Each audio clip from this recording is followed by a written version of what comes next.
आज के लेक्चर में हम बात करेंगे यूकैरियोटिक सेल के सबसे इम्पॉर्टेंट ऑर्गेनेल न्यूक्लियस के बारे में, जिसे ब्रेन ऑफ द सेल भी कहा जाता है।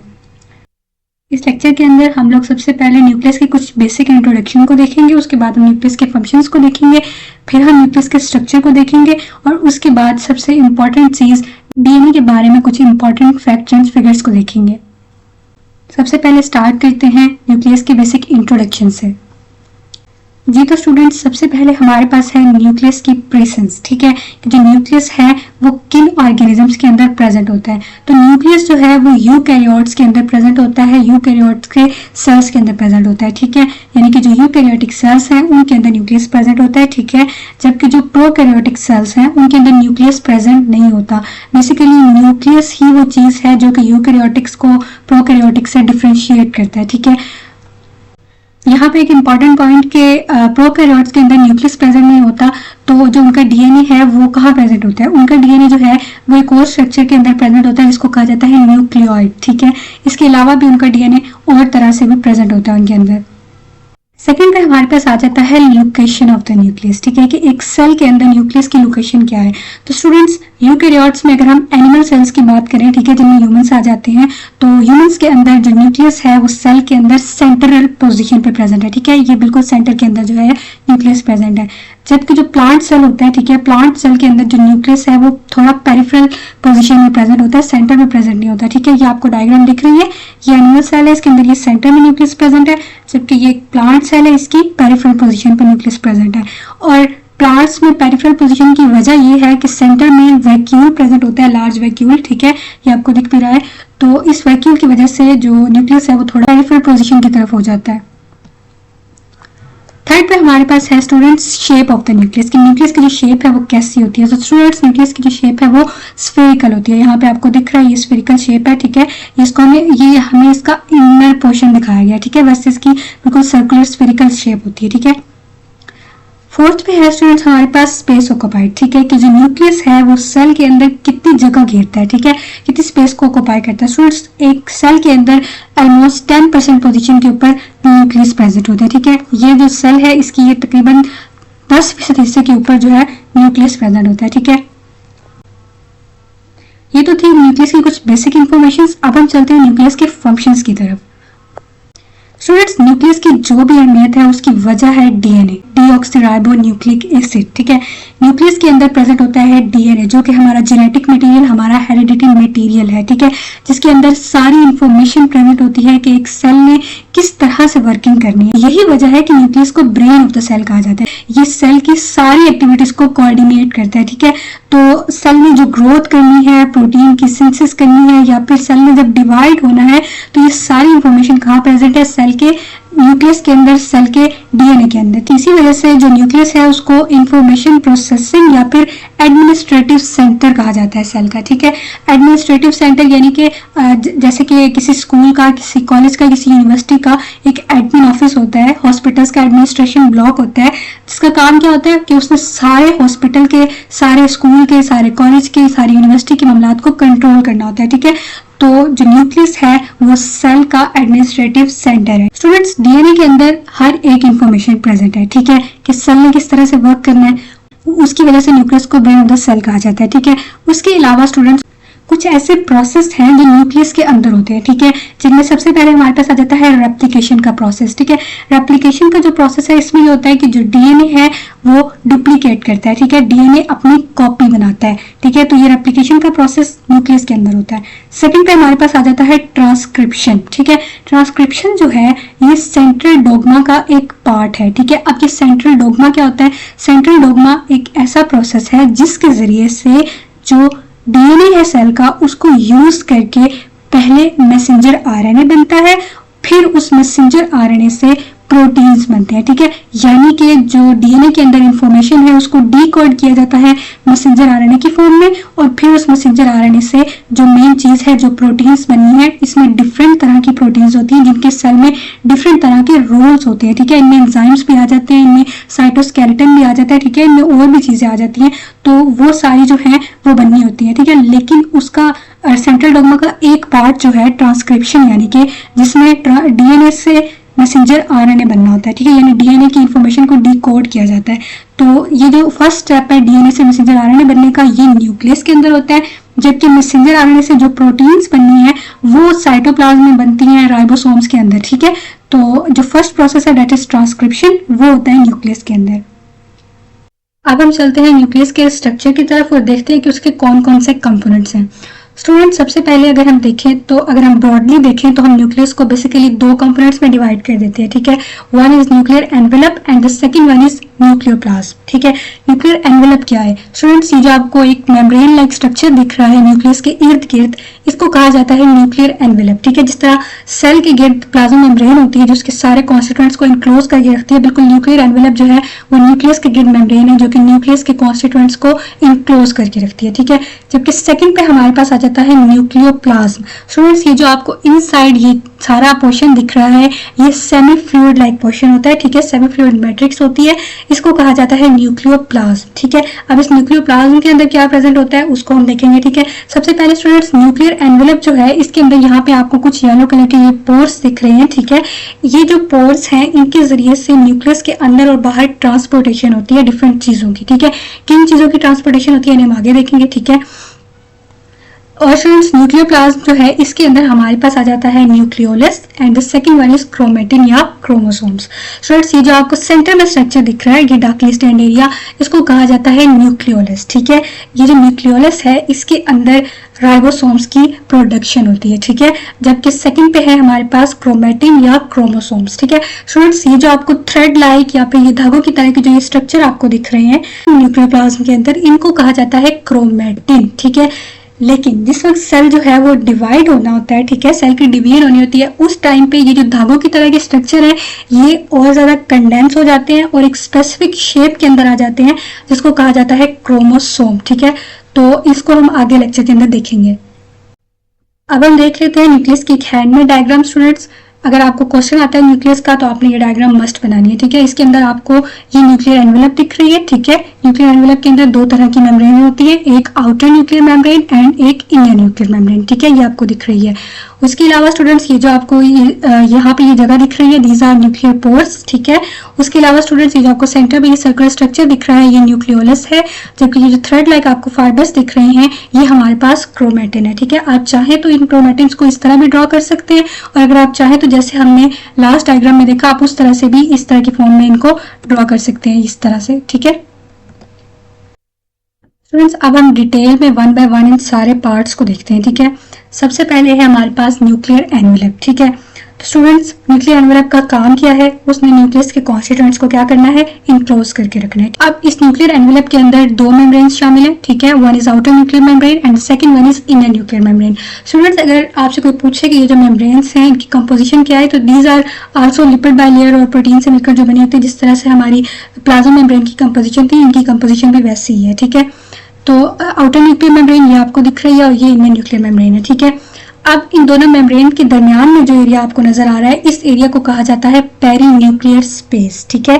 ये जो पेरीन्यूक्लियर स्पेस है ये इन दोनों मेम्ब्रेन्स के दरमियान में प्रेजेंट होती है। इसके अलावा स्टूडेंट्स, यहाँ पे इनर मेम्ब्रेन जो है इसके नीचे ये जो आपको लाइनिंग नजर आ रही है ये प्रोटीन की लाइनिंग होती है और इस लाइनिंग को कहा जाता है न्यूक्लियर लैमिना, ठीक है। ये जो न्यूक्लियर लैमिना है ये इनर मेम्ब्रेन के नीचे प्रेजेंट होती है और इसका काम क्या है? इसका काम ये है कि इसने क्रोमेटिन को होल्ड करके रखना है, ठीक है। अब इसके अंदर तो क्रोमेटिन ही प्रेजेंट है ना, ये सेल न्यूक्लियस का इनसाइड है, तो इनसाइड मेम्ब्रेन के अंदर क्या इनसाइड एनवेलप के अंदर क्या प्रेजेंट है? क्रोमेटिन प्रेजेंट है जो इसके साथ जुड़ा हुआ है, तो ये उस क्रोमेटिन को होल्ड करके रखती है, ठीक है। स्टूडेंट्स, अब यहाँ पे एक इंपॉर्टेंट पॉइंट न्यूक्लियर एनवेलप के बारे में। स्टूडेंट्स, जिस वक्त सेल जो है वो डिवाइड होता है, ठीक है, जब सेल ने डिवीजन करनी होती है उस टाइम के ऊपर जो न्यूक्लियर एनवेलप है वो टूट जाती है, ठीक है। न्यूक्लियर एनवेलप डिसइंटीग्रेट हो जाती है और जिस वक्त सेल जो है वो डिवाइड हो जाता है यानी वो एक से दो डॉटर सेल्स में कन्वर्ट हो जाता है, तो उन दोनों डॉटर सेल्स के ऊपर दोबारा से न्यूक्लियर एनवेलप बन जाती है। सेकंड पे स्टूडेंट्स हमारे पास आ जाता है न्यूक्लियर पोर्स, ठीक है। अब हम देख लेते हैं कि न्यूक्लियर पोर्स जो है इनका स्ट्रक्चर कैसा होता है, ठीक है। न्यूक्लियर पोर्स जो है इनका स्ट्रक्चर थोड़ा कॉम्प्लेक्स होता है और इनका जो स्ट्रक्चर होता है इसको नाम दिया जाता है न्यूक्लियर पोर कॉम्प्लेक्स का, ठीक है। ये आपको स्ट्रक्चर नजर आ रहा है न्यूक्लियर पोर्स का, ठीक है। ये भी न्यूक्लियर पोर है, ये भी न्यूक्लियर पोर है और एक न्यूक्लियस के अंदर बहुत ज्यादा thousands of nuclear pores present होते हैं, ठीक है। अब हम देखते हैं कि ये जो न्यूक्लियर पोर्स हैं ये किन किन चीजों से मिलकर बने हैं। तो 4 मेन सब यूनिट्स हैं जिनसे मिलकर न्यूक्लियर पोर्स बने हैं, ठीक है। अब ये जो डायग्राम है आपको दिख रही है, इसके अंदर सबसे पहले हमारे पास आ जाता है कॉलम सब यूनिट, ठीक है। स्टूडेंट्स ये वाली जो सब यूनिट आपको दिख रही हैं, दीज आर, ये कॉलम लाइक जो स्ट्रक्चर हैं ये कहलाते हैं कॉलम सब यूनिट्स। और इनका काम क्या है, ये इस न्यूक्लियर पोर की दीवारों को बनाते हैं, ठीक है। ये जो न्यूक्लियर पोर की वॉल्स हैं वो किन से मिलकर बनी है, कॉलम सब यूनिट से, ठीक है। यहाँ पे डायग्राम के अंदर ये जो ब्लू बॉल पेन से बने हुए आपको स्ट्रक्चर नजर आ रहे हैं, दीज आर कॉलम सब यूनिट्स, ठीक है। सेकंड पे स्टूडेंट्स हमारे पास आ जाते हैं एन्युलर सब यूनिट्स, ठीक है। अब ये एन्युलर सब यूनिट्स क्या है स्टूडेंट्स, इन्हीं कॉलम सब यूनिट्स के इन साइड पे ये एक स्ट्रक्चर प्रेजेंट है, ये आपको दिख रहे हैं, इनको कहा जाता है एन्युलर सब यूनिट्स। और इनका क्या काम किया है, इन्होंने होल्ड करके रखना है कॉलम सब यूनिट्स को और इन्हें सपोर्ट प्रोवाइड करनी है, ठीक है। इन साइड ऑफ द जो पोर है वो किससे मिलकर बनी है, वो एन्युलर सब यूनिट से मिलकर बनी है, ठीक है। यहाँ पे जो आपको ये ब्लैक कलर में नजर आ रहे हैं, दीज आर एन्युलर सब यूनिट्स, ठीक है। थर्ड पे हमारे पास आ जाते हैं रिंग सब यूनिट्स। ये जो आपको कॉलम सब यूनिट के ऊपर वाला हिस्सा दिख रहा है ये रिंग सब यूनिट है, ठीक है। तो जो कॉलम सब यूनिट का टॉप वाला हिस्सा है वो रिंग सब यूनिट से मिलकर बना है, ठीक है। अगर आप इस वाली को देखें तो यहाँ पे आपको न्यूक्लियर पोर का बाहर वाला स्ट्रक्चर और इसके ऊपर ये रिंग सब यूनिट्स बिल्कुल क्लियर दिख रहे हैं, ठीक है। इस वाले डायग्राम के अंदर ये जो पैटर्न में ये जो बने हुए हैं दीज आर रिंग सब यूनिट्स, ठीक है। स्टूडेंट्स फोर्थ पे हमारे पास आ जाते हैं ल्यूमिनस सब यूनिट, ठीक है। यहाँ पे ये जो आपको ब्लू कलर के दिख रही हैं कॉलम सब यूनिट के साथ ये होल्ड करके रखते हैं इस न्यूक्लियर पोर को इस न्यूक्लियर एनवेलप के अंदर, ठीक है। तो इनको कहा जाता है ल्यूमिनल सब यूनिट्स, यहाँ पे भी है और यहाँ पे भी है।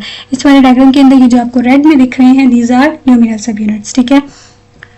इसके अलावा स्टूडेंट्स कुछ फिब्रिल्स प्रेजेंट होते हैं हमारे न्यूक्लियर पोर के बाहर वाली साइड पे भी और अंदर वाली साइड पे भी, ठीक है।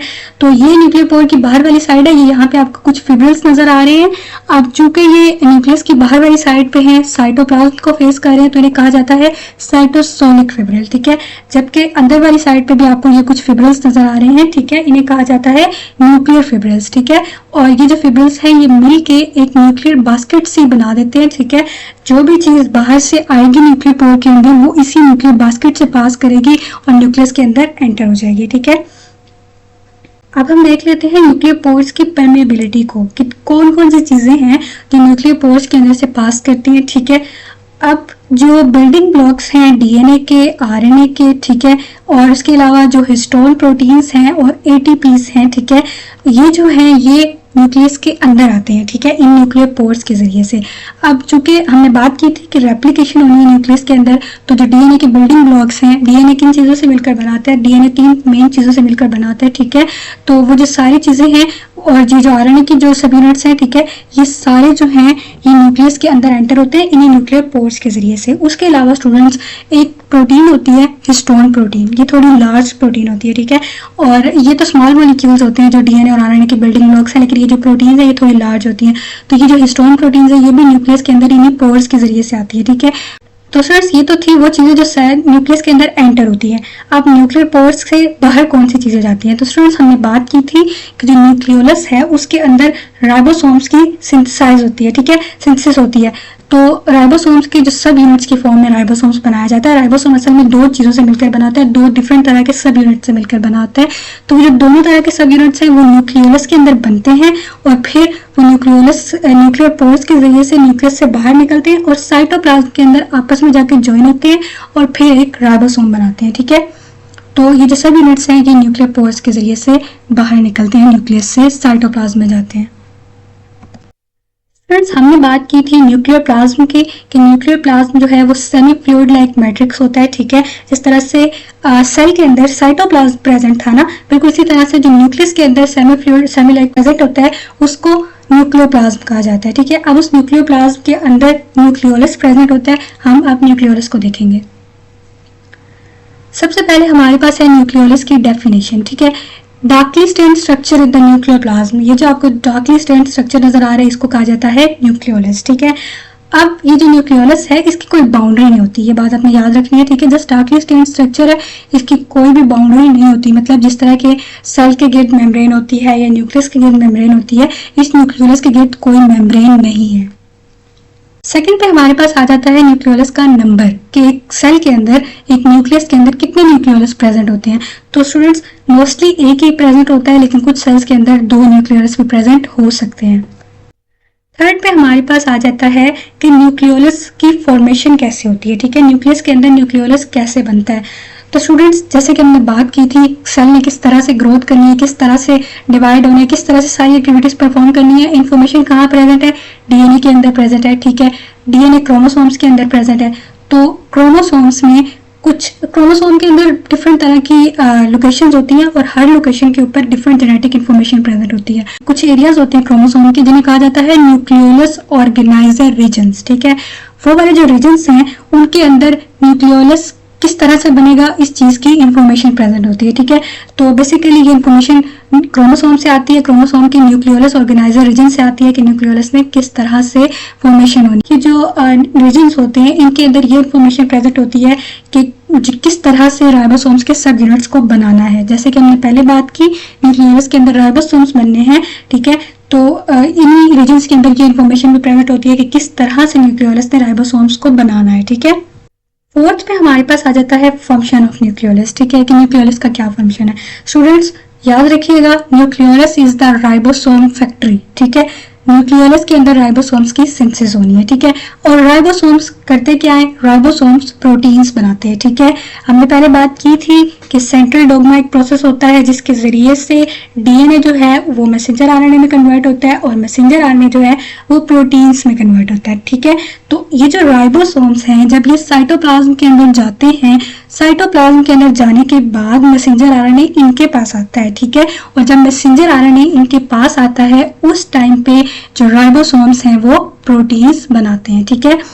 तो स्टूडेंट्स यहाँ पे एक इम्पॉर्टेंट बात कि ऐसे सेल्स जिनको लार्ज नंबर ऑफ प्रोटीन्स चाहिए होते हैं, ठीक है, अगर हमारे मसल सेल्स ले लें, ठीक है, इन्हें लार्ज अमाउंट में प्रोटीन्स चाहिए होते हैं, तो ऐसे सेल्स के अंदर जो राइबोसोम्स हैं उनकी तादाद ज्यादा चाहिए, ठीक है, ज्यादा प्रोटीन चाहिए, तो राइबोसोम्स जो है उन्होंने प्रोटीन बनानी है, तो जाहिर सी बात है ज्यादा प्रोटीन चाहिए, ज्यादा राइबोसोम्स होने चाहिए, ठीक है।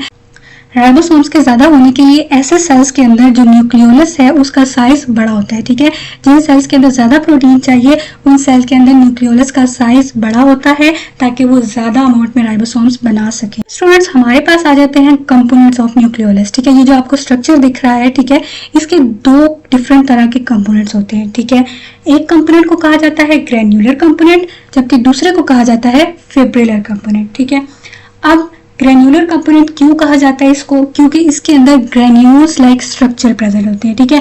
अब वो ग्रेन्यूल्स क्या हैं, वो राइबोसोम के सब यूनिट्स जो न्यूक्लियोलस बना चुका है, ठीक है, वो जिस एरिया में प्रेजेंट होते हैं उसे कहा जाता है ग्रेन्युलर कंपोनेंट्स, ठीक है।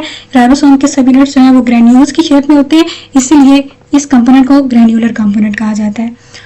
सेकंड पे है फिब्रिलर कंपोनेंट। स्टूडेंट्स, वो रॉ मटेरियल, ठीक है, जिसको यूज करके राइबोसोम बनेगा, ठीक है, जिसको यूज करके न्यूक्लियोलस राइबोसोम बनाएगा, वो रॉ मटेरियल जिस एरिया में प्रेजेंट होते हैं उसको कहा जाता है फिब्रिलर कंपोनेंट, ठीक है।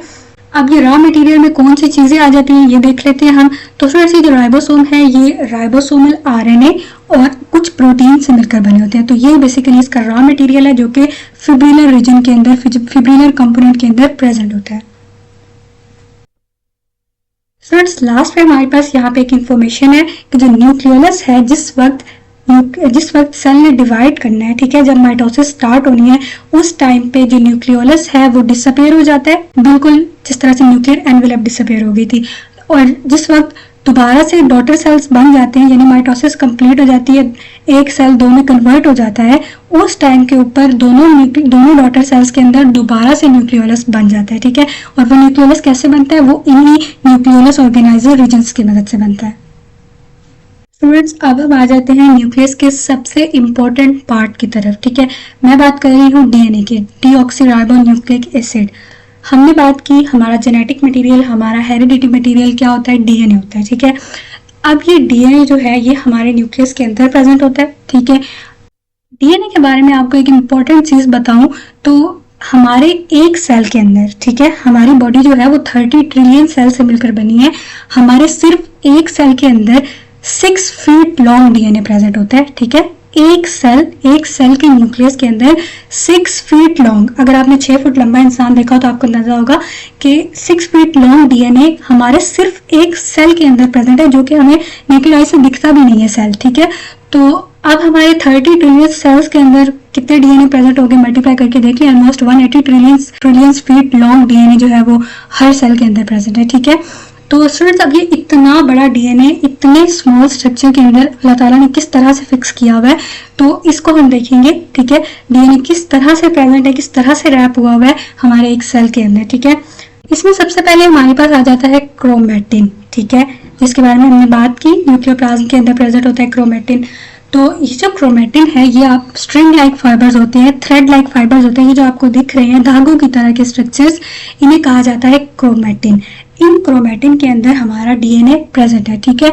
अब इन क्रोमेटिन की कंपोजिशन क्या है, ठीक है, किन चीज से मिलकर बने हैं स्टूडेंट्स, तो एक तो इसके अंदर डीएनए ही है, ठीक है, और सेकंड पे इसके अंदर है प्रोटीन्स। कौन से प्रोटीन्स? हिस्टोन प्रोटीन्स, ठीक है। इन क्रोमेटिन का स्ट्रक्चर जो यहाँ पे हम लोगों को जस्ट धागों की तरह के स्ट्रक्चर दिख रहे हैं, जब इन्हें माइक्रोस्कोप के अंदर देखा गया तो पता चला कि ये जो धागों जैसे स्ट्रक्चर दिख रही है ये असल में मोतियों जैसे स्ट्रक्चर है, ठीक है। और इसका जो सबसे स्मॉलेस्ट सब यूनिट है वो उसको कहा जाता है न्यूक्लियोसोम, ठीक है। अब ये न्यूक्लियोसोम क्या होता है स्टूडेंट्स, ये देखिए आपको ये मोतियों की तरह के ये स्ट्रक्चर दिख रहे हैं, ये डिफरेंट न्यूक्लियोसोम्स हैं, ठीक है।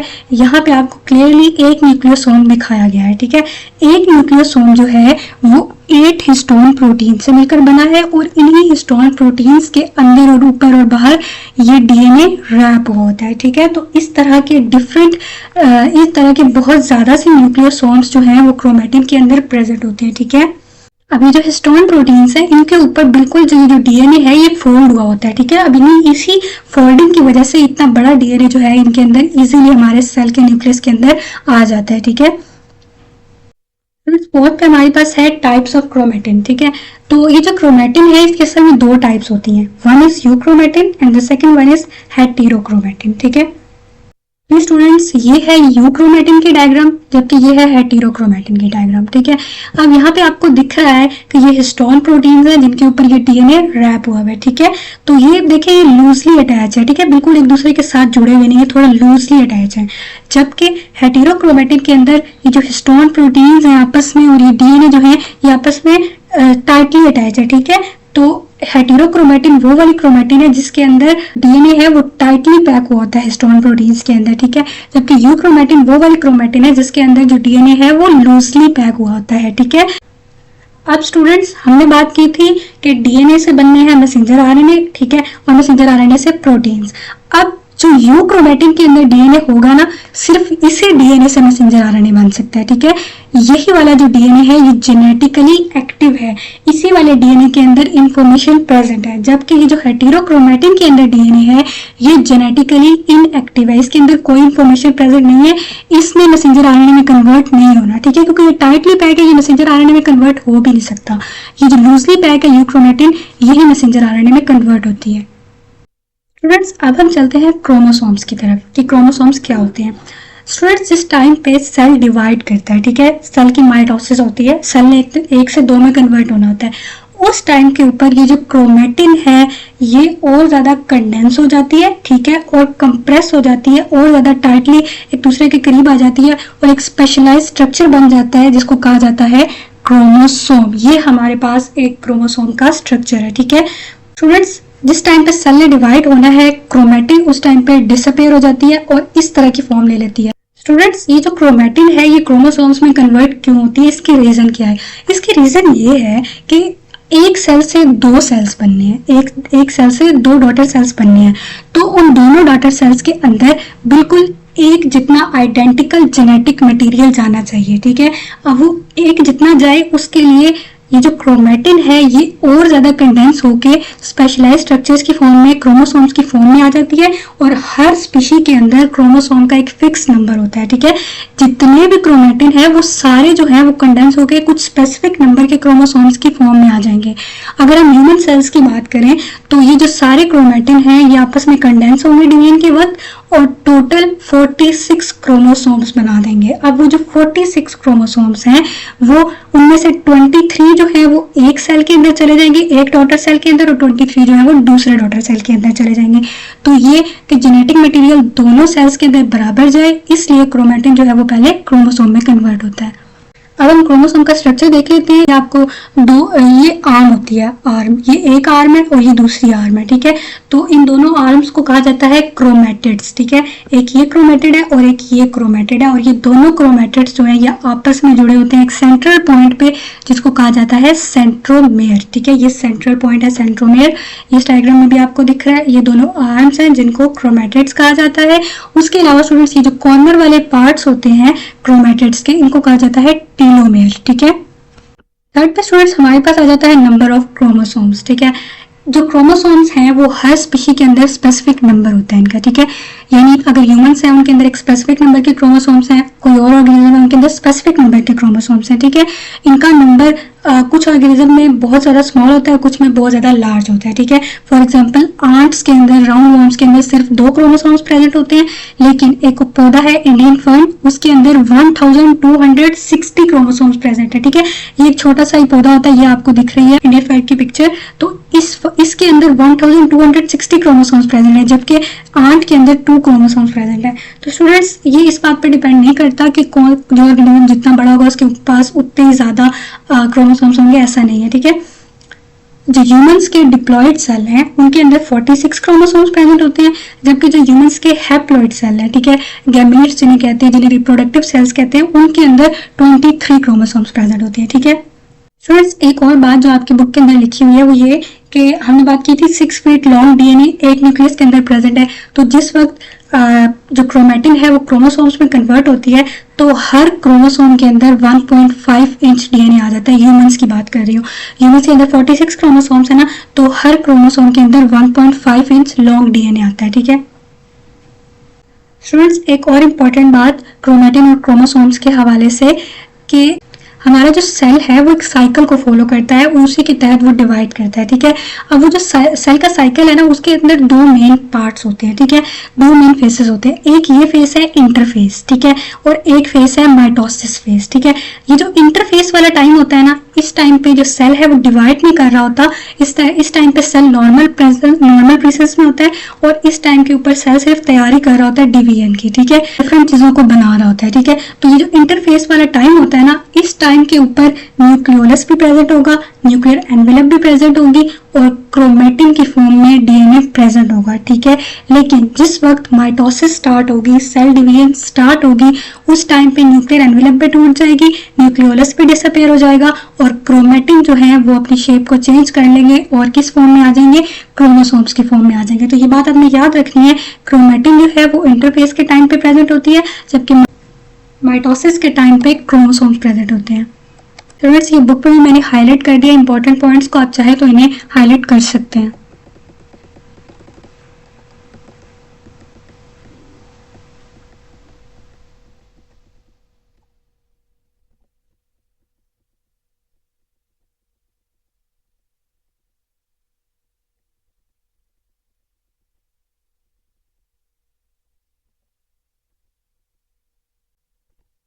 होप सो स्टूडेंट्स आपको इस न्यूक्लियस वाले लेक्चर की अच्छी तरीके से समझ आ गई होगी। अगर आपको वीडियो पसंद आई हो तो लाइक ज़रूर कीजिएगा और चैनल को सब्सक्राइब ज़रूर कीजिएगा।